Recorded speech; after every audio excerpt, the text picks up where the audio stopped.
이제 오늘부터 우리는 이제 출애굽기 이 말씀을 함께 살펴볼 것입니다. 여러분, 출애굽기 하면 뭐가 이렇게 연상이 되십니까? 어떤 분들은 출애굽기 하면 찰톤 헤스턴의 그 주연했던 그 영화 10개, 10개의 영화가 떠올릴 수도 있을 겁니다. 한번 보여주시죠. 방송실? 네. 10개, 느끼시죠? 영화, 보셨었죠? 10개 영화. 혹시 안 보셨으면 꼭 보시면 굉장한 감동이 될 것입니다. 자, 그리고 좀 젊은 세대들은 10개보다는 이제 애니메이션인 이집트 왕자. 한번 또 보여주시죠. 저기에 바로 모세 이야기, 이집트 왕자가 있죠. 바로 이러한 영화나 또는 애니메이션이 이렇게 떠올릴 거라 생각을 해봅니다. 사실 출애굽기는 이제 모세 오경 중에서 바로 두 번째 있는 성경입니다. 그래서 모세가 기록한 이 책 이름이 우리는 출애굽기 이렇게 얘기하는데, 이제 이것을 헬라어 제목으로 보면 엑스호도스라고 해서 그냥 탈출이라는 의미를 이야기합니다. 그래서 이제 이걸 영어로 표기할 때 뭐라고 합니까? 한번 읽어볼까요? 시작. 엑소더스. 많이 보셨죠? 엑소더스. 그냥 탈출이라는 의미예요. 그런데 이제 우리말 성경에서는 이걸 좀 더 구체적으로 표기를 해줬죠. 바로 이렇게 얘기했습니다. 출 이집트. 그래서 출 이집트기, 여러분 쉬운 성경이나 이렇게 보면 출 이집트기 이렇게 쓰여져 있을 겁니다. 그래서 우리는 이렇게 출애굽기서를 앞으로 살펴볼 텐데요. 이 출애굽기가 전체 내용을 보면 크게 세 개의 주제로 나누어져 있어요. 가장 첫 번째는 구원에 대한 부분을 이야기하고 있고요. 그다음에 두 번째는 이제 시내산에서의 율법을 이야기해주고 있고, 그다음에 세 번째는 성막에 대해서 우리에게 잘 설명해주고 있습니다. 첫 번째 구원 부분은요, 1장부터 18장까지의 내용입니다. 특별히 이 부분에는 여호와가 과연 어떤 분이신지, 그리고 그 여호와께서 그 자신을 나타내시는 것을 뭐라고 합니까? 계시라고 해요. 그 계시하는 그 부분들을 잘 나타내 주십니다.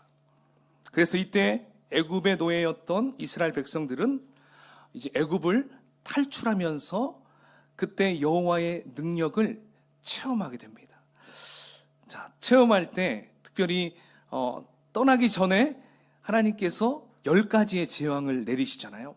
근데 이 10가지의 재앙은 사실 그 이집트의 거짓 신들과의 전쟁을 선포하는 거예요. 10가지의 모든 재앙들이 그 이집트 그 인들이 숭상하는 그런 우상들과의 싸움이다, 전쟁이다라고 보면 돼요. 그것들을 다 하나씩 다 처단하고 데리고 오는 것이죠.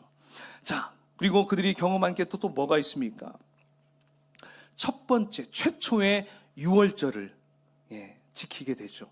유월절은 넘어간다. 그러니까 어둠의 죽음의 영이 딱 넘어가죠. 이 문설주에 양의 피를 바른 그 문은 넘어가서 바로 그 이스라엘 백성들의 장자들은 다 살게 되었잖아요. 바로 이것을 경험하게 되고, 또 홍해가 갈라지는 것을, 그러한 놀라운 기적을 경험하게 되고, 또 광야에서 구름 기둥, 불 기둥, 만나와 메추라기, 또 반석에서 물이 나오는 이런 것들을 그 출애굽한 그 1세대들은 다 경험을 하게 됩니다. 그러니까 여러분, 지금까지 모든 전 세대들을 통틀어서 살아온 사람들을 다 통틀어서 가장 많이 하나님의 능력을 체험한 사람들은 누구일까요? 바로 출애굽한 그 1세대들이다 라고 말해도 과언이 아닐 것입니다. 바로 이처럼 1장부터 18장까지 바로 이러한 구원에 대한 이야기를 해주고 있고요.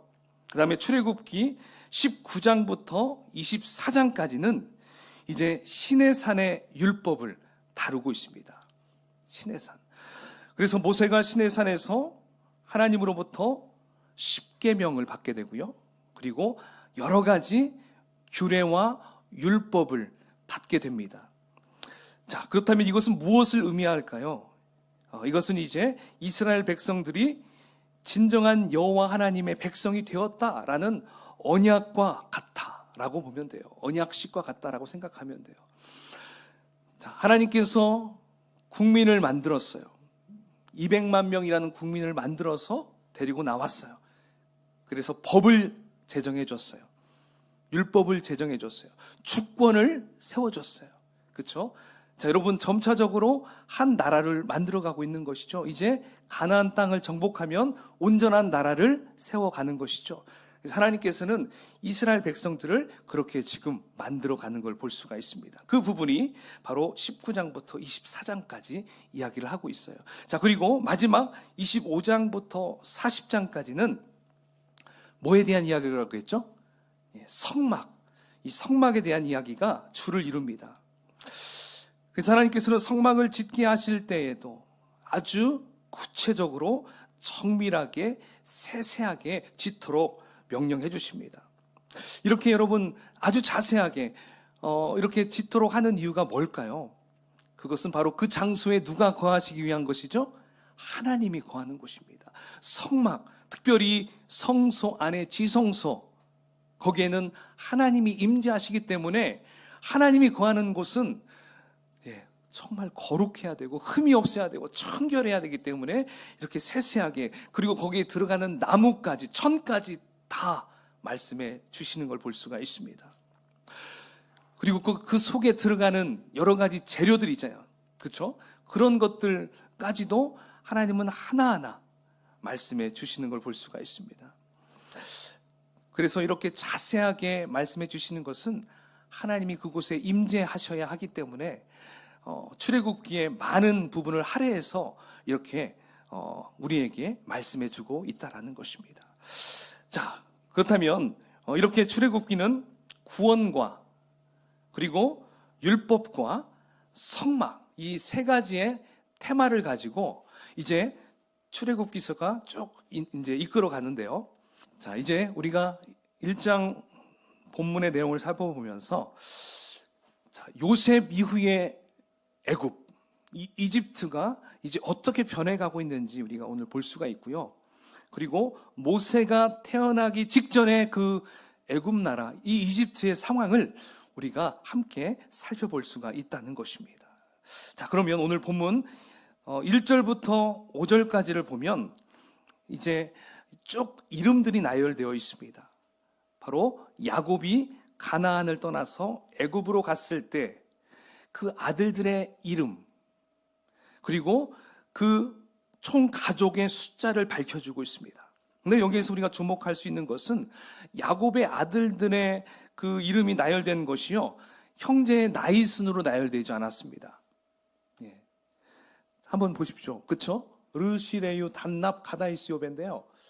베냐민이 3절가 있어요. 그렇죠? 그러니까 이것은 이제 야곱의 야곱의 부인 레아, 라헬, 그다음에 그의 몸종, 자, 실바와 비라, 이렇게 그들이 낳은 순서대로 지금 기록되어 있다는 걸 볼 수가 있습니다. 총 아들이 몇 명입니까? 12아들입니다. 이미 요셉은 애굽에 있기 때문에 여기는 11명으로 표기되어 있지만 12아들입니다. 그리고 므낫세, 그다음 에브라임과 므낫세, 그 나중에는 이제 그 요셉의 가족에서 또 이렇게 쭉 지파가 나눠지는 것이죠. 자, 어쨌든 12명의 그 아들을 통해서 하나님께서 이제 하나님의 역사가 이루어지는 것을 볼 수가 있어요.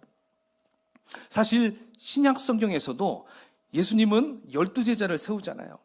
그러니까 하나님의 역사를 이룰 때에 바로 12명의 그 숫자, 구약도 12지파, 12명의 아들로부터 시작된 그 하나님의 역사, 그리고 신약도 12제자를 통해서 이루어지는 그 교회의 이제 성령의 그 사역들이 이루어지는 것을 볼 수 있는데, 바로 이것은 이 12아들은 바로 하나님의 섭리구나, 이것을 우리가 볼 수가 있어요. 우연이 아니라 이건 하나님의 계획과 섭리라는 것을 발견할 수가 있다는 것이죠.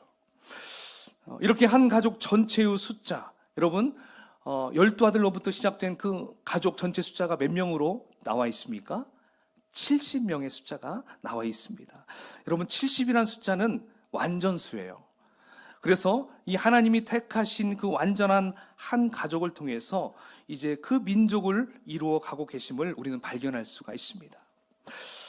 자, 그러므로 이제 애굽이라는 이 나라, 이집트라는 이 나라는 70명의 야곱 가족들을 이제 한 민족으로 만들기 위한 잠시 빌린 임시 공간이다라고 보면 돼요. 여러분, 갓난아이가 딱 태어났을 때 온전한 달을 채우지 않고 태어났을 때 어디에 싹 들어가야 되죠? 인큐베이터에 들어가잖아요. 예, 그것처럼 하나님께서 이제 이 70명의 가족들을 이제 온전한 숫자, 하나님은 몇 명의 숫자를 생각했냐면 200만의 숫자를 생각했던 거예요. 그 숫자를 부풀리기 위해서 잠시 애굽에서 생활하게 했어요. 그러니까 영적으로 보면 하나님이 볼 때 인큐베이터와 같은 그곳에 그들을 거기에 놓고 지금 훈련을 시켰다라고 보면 된다는 것입니다. 자, 그런데 여러분, 놀라운 사실은 이미 아브라함 시대 때에 애굽으로, 이 이집트로 갈 것을 예언하신 것을 우리가 볼 수가 있습니다. 자, 그것도 아주 자세하게 예언했어요. 우리 창세기 15장 13절 14절 한번 읽어볼까요? 13절 14절 여기 아니고 제가 창세기 15장 시작. 여호와께서 너는 반드시 알라. 내 자손이 이방에서 객이 되어 그들을 섬기겠고 그들은 400년 동안 내 자손을 괴롭히리니 그들이 섬기는 나라를 내가 징벌할지며 그 후에 내 자손이 큰 재물을 이끌고 나오리라. 아멘. 자, 하나님의 백성이 이방에서, 자, 이방은 애굽을 의미하죠. 애굽에서 객이 된답니다. 객은 뭐예요? 손님으로 가는 거예요. 그러니까 외국인으로 가는 것입니다. 어떤 영주권이 없어요. 그곳에 가게 됩니다. 그런데 거기 가서 바로와 애굽 민족을 섬긴다는 것입니다. 그 한마디로 노예 생활을 한다는 것이에요. 노예 생활. 그걸 몇 년 동안 한다는 것입니까? 400년 동안. 이미 400년이라는 숫자가 나왔습니다. 자, 그러나 때가 되면 어떻게 한다고 하십니까? 하나님께서 애굽 나라를 징벌하고 내 백성 이스라엘이 큰 재물을 이끌고 나올 것인데 다시 가나안으로 돌아온다라는 것을 예언해 주셨습니다. 당시 아브라함에게 예언의 말씀을 하실 때는 지금 아브라함 한 사람에게 지금 말씀하고 있어요. 그렇죠? 그리고 아브라함의 백성에게, 아브라함의 가족에게 말씀하고 있지만 결국 그 아브라함의 그 가족들은 이제 야곱의 백성, 이스라엘 백성이 되죠. 그리고 그걸 거쳐서 하나님의 백성이라고 불러주시는 걸 볼 수가 있습니다.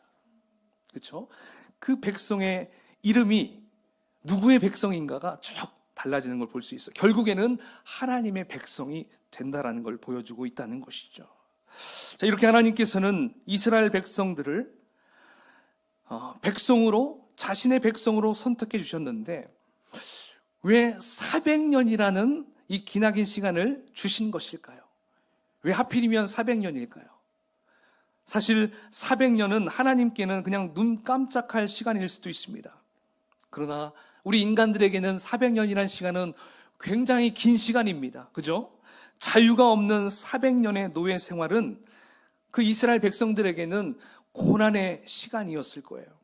그런데 하나님이 주시는 그 고난의 시간은 분명한 목적이 있었습니다. 그 목적이 창세기 15장 16절에 기록되었어요. 자, 그 다음 부분 읽어봅시다. 시작. 내 자손은 4대 만에 이 땅으로 돌아오리니 이는 아모리 족속의 죄악이 아직 가득 차지 아니함이니라 하시더니. 아멘. 여러분, 그 목적이 무엇입니까? 그 400년간의 고난의 그 시간을 주신 목적, 바로 이스라엘 백성들을 심판의 도구로 삼으시겠다는 것입니다. 그러니까 400년의 시간이 흐르면 이제 다시 가나안 땅으로 돌아오게 할 텐데, 그때 다시 돌아올 때는 너희들은 손님이 아니다, 나그네가 아니다. 이제 가나안 땅에 그때 거주하고 있는 무슨 족속입니까? 아모리 족속, 그리고 가나안 족속, 그리고 그 땅에 살고 있는 모든 족속들을 다 몰아내고 정복하게 할 것이다. 할렐루야. 하나님은 이 뜻이었어요. 그러니까 여호수아와 갈렙이 그 땅을 바라보고 정복하게 되잖아요. 근데 처음에는 무서워가지고 쫄아가지고 40년을 뺑뺑이 생활하다가 또 다시 들어가게 되죠. 그러니까 목적은 그 땅에 있는 모든 우상들을 척결하고 그 땅에 살고 있는 모든 세상의 가치관들을 다 뿌리채 뽑아버리고 거기에 하나님의 나라를 세우겠다는 뜻이었던 것이었어요. 그러니까 하나님께서는 400년 동안 그냥 당신의 백성을 방치했던 것이 아니라 하나님의 선하신 목적을 위해서 하나님의 손길로 빚어가고 있었던 그 시간이었습니다. 따라서 여러분, 만일 현재 우리에게, 저와 여러분에게 어떤 고난의 시간이 있다면, 또는 어떤 고난의 장소에 있다면 여러분 덮어놓고 한숨부터 쉬지 마십시오. 하나님의 섭리가 무엇인지 여러분 우리가 먼저 물어봐야 돼요. 그리고 그것이 하나님이 이 뜻이었구나 깨닫게 된다면 이제는 하나님께 충분히 이제 안심하십시오. 그리고 그 고난까지도 맡길 수 있는 바로 그러한 여유가 우리가 가져야 될 그 마음 자세이지 않을까 생각해 봐요. 하나님은 우리를 하나님의 계획 속에서 이끄시기 때문에 그렇습니다. 할렐루야. 이걸 기억해야 돼요. 자, 이제 오늘 본문 6절과 7절을 함께 읽어보겠습니다. 시작. 요셉과 그의 모든 형제와 그 시대의 사람은 다 죽고 이스라엘 자손은 생육하고 불어나 번성하고 매우 강하여 온 땅에 가득하게 되었더라. 아멘. 자, 여러분, 우리가 6절만 딱 읽으면 어떤 느낌이 드십니까? 요셉과 그의 모든 형제와 그 시대의 사람은 다 죽었고, 이 말씀만 우리가 딱 읽고 나서 느껴지는 것은 뭔가 절망적입니다. 다 끝난 것 같이 느껴집니다. 사실 창세기는 누구의 죽음으로 마무리가 되죠? 요셉의 죽음으로 대단원의 막이 내려집니다. 그러니까 하나님의 구원의 손길, 하나님의 섭리가 이제 창세기가 끝남으로 다 끝난 것처럼 보여졌습니다. 그런데 창세기가 끝났다고 해서 하나님의 역사는 끝이 난 것이 아니었습니다. 하나님께서는 바로 요셉과 그의 형제들은 다 죽었지만 출애굽기를 통해서 하나님 나라의 역사의 행진을 이어가고 계셨던 거예요. 사실 우리도 가끔 이런 생각을 합니다. 내가 죽으면 다 끝이 나겠지. 내가 목회를 그만두면 이 교회도 끝이 나겠지. 내가 이 교회를 떠나면 틀림없이 교회에 문제가 생기겠지. 이런 마음이 들 때가 있어요. 여러분, 우리는 이러한 것들 때문에 걱정하지 않아도 됩니다. 그냥 안심하고 떠나면 되고 안심하고 죽으면 돼요. 그 뒤는 누가 책임져 주십니까? 하나님이 책임져 주십니다. 우리는 이 시대에 하나님이 정해주신 시간까지 맡겨주신 일까지만 하면 되는 거예요. 만약 그 일이 딱 맞춰지게 되면 하나님은 그 다음 시대의 일은 그 다음 세대가 할 수 있도록 준비하셔서 하나님의 일을 하도록 하신다는 것입니다. 믿으십니까? 이걸 여러분, 근데 사람들은 이걸 잘 못 느껴요. 끝까지 그걸 움켜쥐려고 하는 것이 문제라는 것입니다. 그냥 안심하고 떠나면 돼요. 그 사람이 뭔가 좀 허술하고 부실하다고 느껴져도 내가 그걸 잡지 않아도 나는 떠나면 누군가가 그 일을 이루어가는 것을 우리는 볼 수가 있다는 것이죠. 다만 여러분, 우리는 어떠한 일을 해야 할까요? 바로 우리가 살아있는 동안 우리에게 맡겨진 일이 무엇인지를 우리는 분별해야 되고요. 바로 그 일에 우리가 혼신을 다하고 최선을 다해야 한다는 것입니다.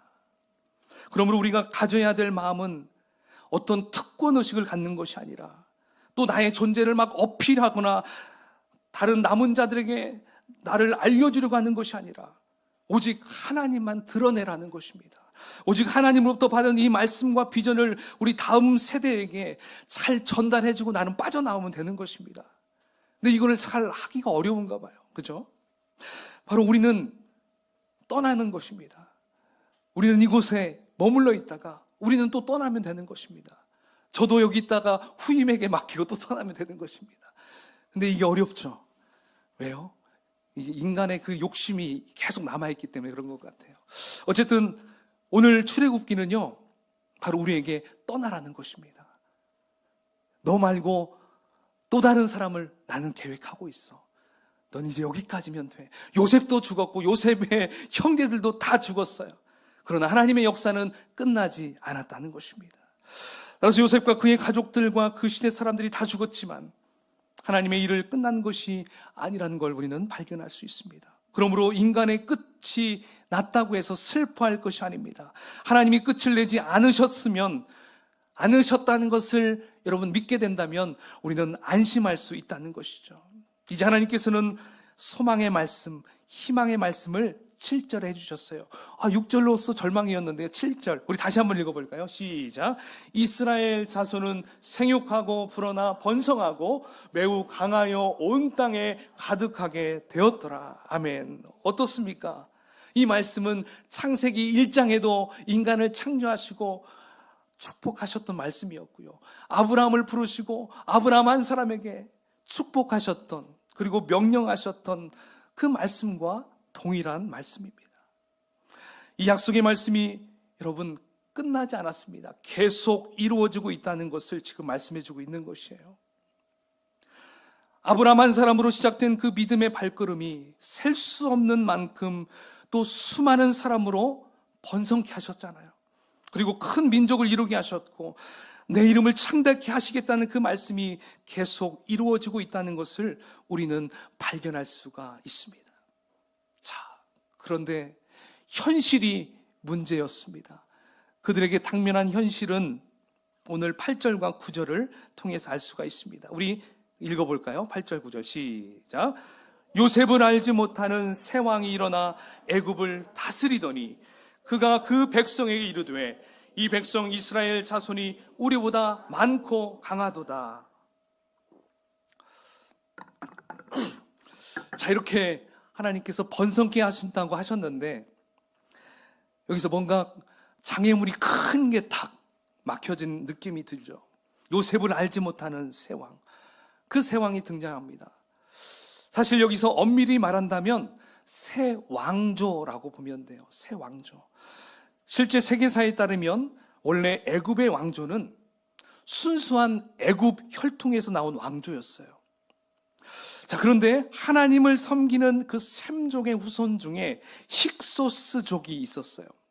그 힉소스족이 애굽을 침범해서 정복하였습니다.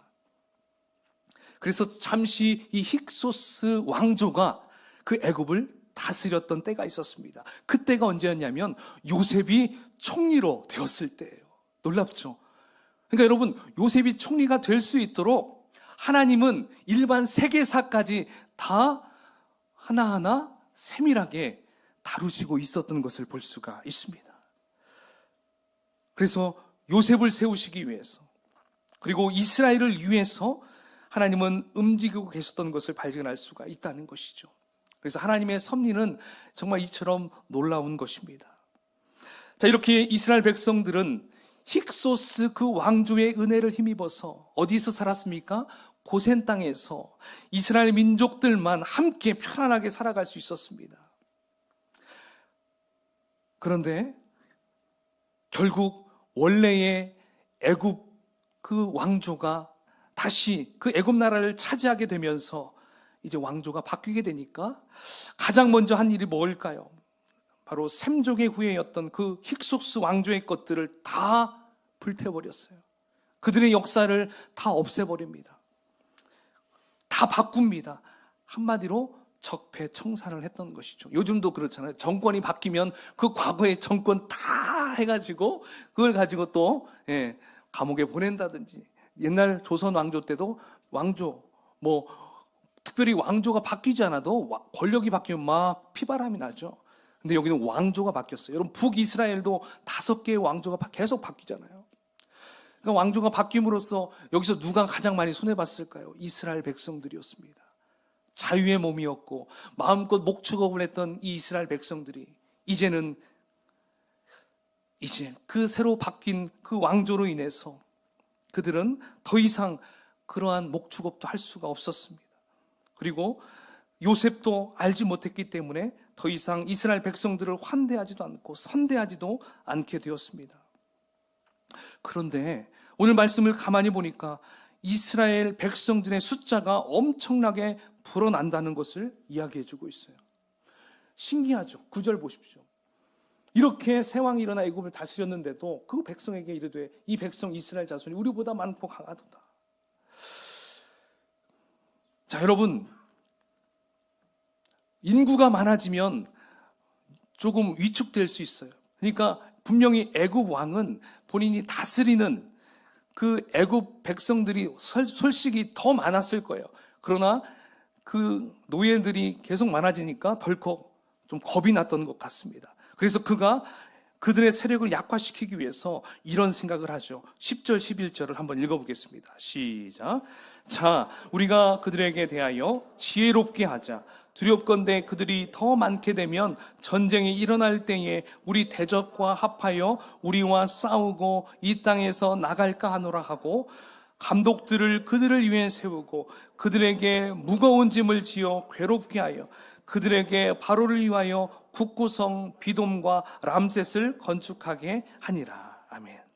자, 여러분, 요셉을 알지 못하는 이 애굽의 왕은 이제 이스라엘 백성들의 인구를 줄이기 위해서 생각해낸 것이 바로 자유를 박탈하려는 것이었어요.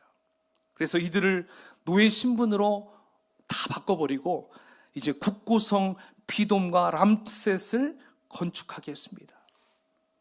평생을 목축업으로만 했던 이 백성들이 이제 가장 힘든 막노동을 하게 되었습니다. 건물을 짓는 이 일들을 하게 되었던 것이죠. 여러분, 이렇게 고생스럽게 한다면 틀림없이 이 백성들은 자식을 더 많이 낳지 않을 거야 생각을 했을 겁니다. 그런데 여러분, 그 생각은 완전히 잘못되었습니다. 어떻습니까? 12절을 한번 읽어볼까요? 시작. 그러나 학대를 받을수록 더욱 번성하여 퍼져나가니 애굽 사람이 이스라엘 자손으로 말미암아 근심하여. 아멘. 신기하죠. 학대를 받는데도 자식들은 계속 납니다. 실제 여러분, 400년 동안 70명이 200만이 되기 위해서는요, 결혼해서 여자분이요 10명에서 20명은 낳아야 된대요.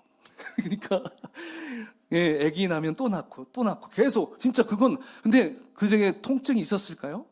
통증이 하나님이 약하게 했었을 것 같아요. 왜냐하면 인구를 불려야 되니까, 빨리빨리 아기를 낳아야 되니까. 그러니까 하나님은 계속 번성케 했다는 것입니다. 얼마나 놀라운지 몰라요.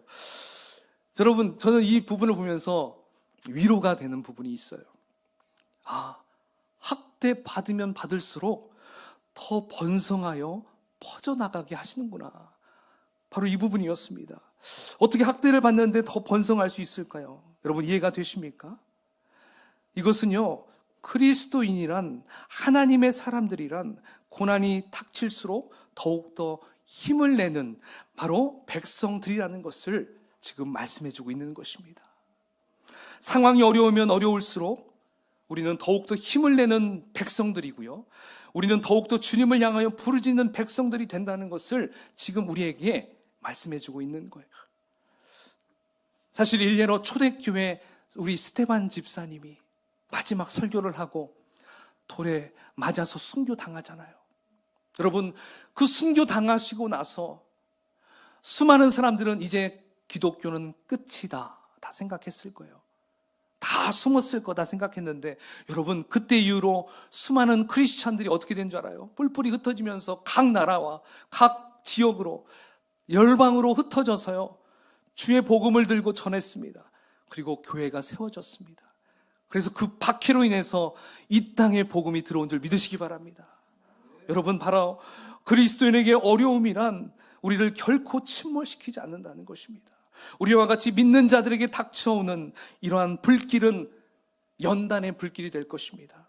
그리고 더욱 정결케 하는 불길이지 우리를 망하게 하는 불길이 아니라는 걸 믿으시기 바랍니다. 사랑하는 여러분, 우리 앞에 어떠한 물이 있더라도 그 물은 우리를 범람치 못할 것이고요, 또 어떠한 불이 우리 앞에 놓여지더라도 그 불은 우리를 불사르지 못할 것입니다. 우리는 학대 받을수록, 고난이 올수록, 어려움이 있을수록 하나님은 우리를 더욱더 번성케 하실 것입니다. 아멘이십니까? 사랑하는 여러분, 오늘 이스라엘 백성들이 만일 400년 동안 애굽 나라에 살면서 아무런 고난이 없었다면 과연 이들이 출애굽하려는 마음이 있었을까요? 만일 요셉을 잘 아는 왕들만 계속 이어졌었다면, 그 왕족이 계속 이어졌었다면, 그들이 집권했었다면 틀림없이 이스라엘 백성들이 권력을 장악하고 집권층이 생겨졌을 것입니다. 여러분, 이렇게 되었다면 이스라엘 백성들은 결코 출애굽은 꿈에도 꾸지 않았을 것입니다. 노예로 고생하다 보니까 여기는 내가 있을 곳이 아니구나, 내가 가야 될 곳은 따로 있구나, 이 생각을 할 수 있도록 하기 위해서 하나님은 그들에게 고난을 400년간 주셨던 거예요. 하나님께서 우리에게 이 땅을 살아가면서 여러분, 우리에게 왜 고난을 주실까요? 그 고난을 주시는 이유는 이 땅에 안주하지 말라는 사인일 것이고 표대를 정하라는 뜻일 줄 믿습니다. 그러므로 우리가 바라봐야 될 곳은, 우리가 가야 할 곳은 영원한 천국인 것입니다. 그렇지만 하나님은 고난 중에도 우리에게 은혜를 잊지 않고 부어줬습니다. 오늘 애굽에서 그 고난 중에도 번성케 하셨듯이 말이죠. 사랑하는 여러분, 우리 하나님은 애굽 사람들보다, 이 땅의 세상 사람들보다 우리를 더욱 번성케 하시고 더욱 잘되게 하심을 여러분 믿으시기 바랍니다. 여러분, 이걸 놓쳐버리면 우리는 세상 사람들보다 더 못한 사람이 된다는 것입니다. 우리에게 고난이 있어도 그 고난의 뜻이 있기에, 고통의 뜻이 있기 때문에 여러분, 우리가 더욱더 번성케 되고요. 번성이라는 것은 우리가 더욱더 부흥케 된다는 거예요. 교회에 고난이 오더라도 우리가 끝까지 그 고난을 견디고 이길 때에 이 교회에 부흥을 주실 줄 믿습니다. 여러분들의 삶 속에도 그 부흥이, 놀라운 부흥이 날마다 샘솟듯 일어날 줄로 믿습니다. 아멘.